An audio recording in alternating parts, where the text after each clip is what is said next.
Hey there, watch folk. This is a very amateur unboxing of the Pagani Moonwatch, the 1701, their take on Omega's Speedmaster. To be fair, it was already unboxed. Uh, but I'm just doing this one because I like unboxing videos and I think they're beneficial to anyone who's looking at something like this. So, as I said, this one's already been unboxed, but this is to give any potential purchasers a look into what they'd be getting with it. So you've got this little wipe rag. You've got this fella here to take your to adjust your bracelet. They give you this. I'm not sure why, unless it's for jewelry stores that actually sell the watches in the stores. And no, it did not come with the NATO strap. I added that. I actually received the strap before I received the watch. But this is what it looks like with that classic black and gray NATO strap on it. As far as details, I think Pagani did a wonderful job with the details on this thing.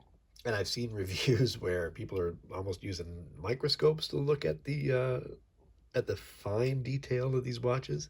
Somebody picked up on some dust specks within the watch, which I think is crazy because I can barely see the numbers on this thing. But I also am 48 years old, so yeah.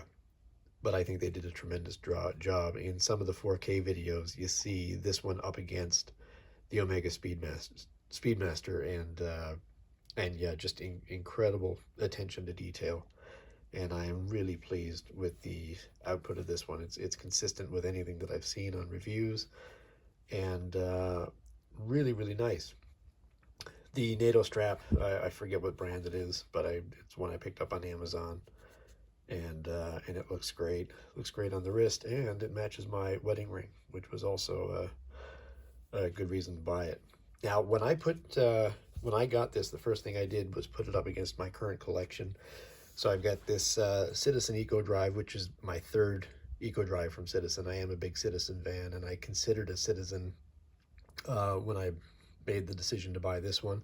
Seagull Sujus, which is a sort of a panda, but I thought it would be white when I bought it. It's sort of an off-white.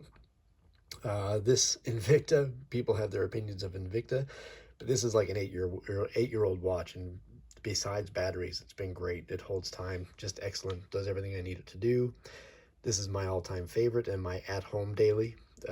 Jack Mason, I think it's called a nautical. You can't get these anymore, and I still love this one, and I get compliments on this one above anything else I've ever had on my wrist. And who doesn't have a Timex Expedition? So I got that one kicking around for when I'm doing something and I don't care what the what the watch ends up doing. But yeah, that's my collection, and I just love the detail on this Pagani. I think they did a tremendous job. And like I said, consistency is there. And you see that in all these review videos. No one complains about the quality of the watch, really. And I've tried everything out. Everything works on this thing. The tachyarrow comes right back to zero. Everything lines up great. And so far, so good. Haven't worn this on my wrist for prolonged periods. I only picked it up yesterday and put the NATO on it. So I'll see if I can do a follow-up, maybe in a year, to see how it's holding up. But as far as appearances go, tremendous work.